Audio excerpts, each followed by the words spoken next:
Hey friends, it's Mads. Welcome back to Gray and Crochet.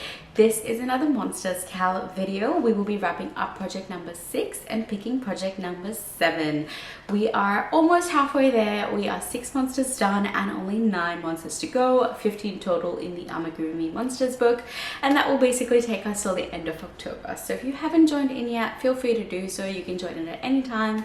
There's no obligation to make every single monster. If it's not something that you're vibing, totally fine to just skip that one, but every entry that you do submit gets you into a draw to win a 25 Australian dollar Amazon gift card. So that will be picked at the end of the cal, so probably in November, once we've had a chance to review everyone's makes and ooh and ah about it. They're all so cute. But yeah, come on, join us if you haven't already. It is great fun and the monsters are absolutely adorable. Now, monster number 6 was another small one, which is excellent for us. I literally got most of him done yesterday. I think I only had the head done over the last previous fortnight. I just got too busy with life, unfortunately, but at least yesterday was a pretty chill day and I got to make my Mr. Murphy McToothy. He is very toothy indeed and quite small, my face for comparison.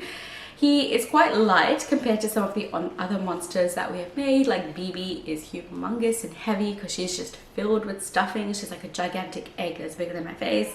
But yeah, Mr. Murphy is quite small and adorable. Now, what a coincidence that this make and our make number 5, Mr. Blue, both had weird mouths. It's like you've got to crochet the mouth separately and then sort of attach it in.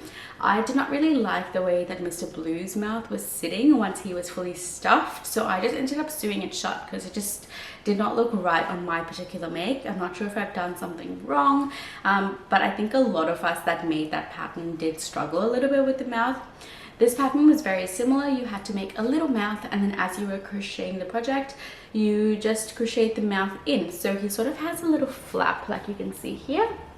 And I've just sewn the teeth in there, but he does have a little bit of a flap where all of his teeth are just sitting in and it's absolutely adorable. This mouth, in my opinion, worked up much better than Mr. Blue's mouth, so I am happy with the way it's sitting. So his mouth can remain open for this particular project, but he is so incredibly cute. Now, this was a very interesting make, but I do really like how he turned out. I think the arms are so incredibly adorable. I've never seen arms like this on an amigurumi creature before.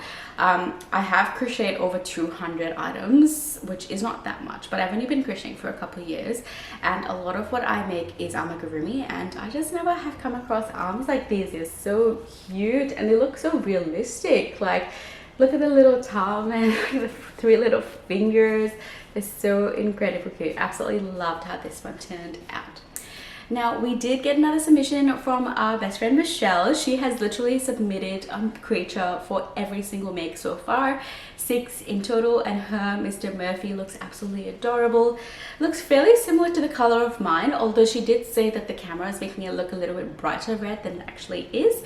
It is supposed to be a deeper, darker red, but it looks so incredibly cute. And I have got your entry here, Michelle, so I'm just gonna fold that up and put it into our little entry jar. That's 6 entries total. Now, if you haven't joined in yet, you're more than welcome to join in at any time. Every single make that you submit by the due date goes into this little container, and at the end of the cal, which will probably be in November, because I think we're picking the last project the end of October, you will basically, a random name will be drawn out of this little container and the winner will win a $25 Amazon gift card, and that's Australian dollars because I am in Australia. But yeah, come join us if you haven't already. It's heaps of fun and the monsters are turning out to be absolutely adorable so far.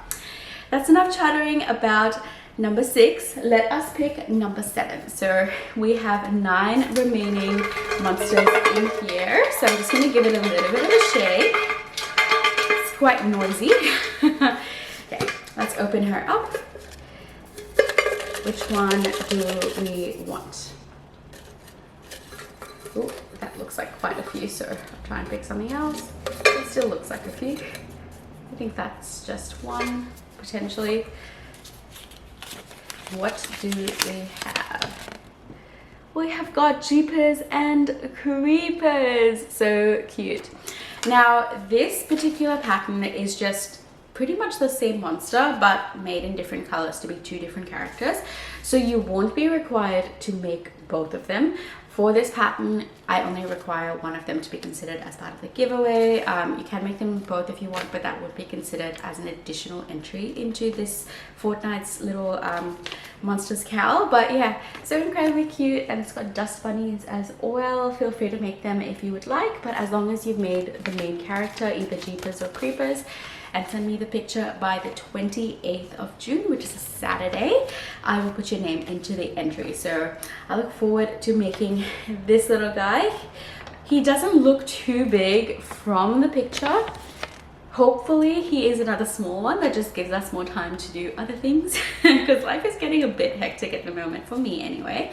I don't know about you guys, but I feel like the further we're getting along into the year, life is just getting crazier. But yeah, looking forward to seeing all of your Jeepers or Creepers.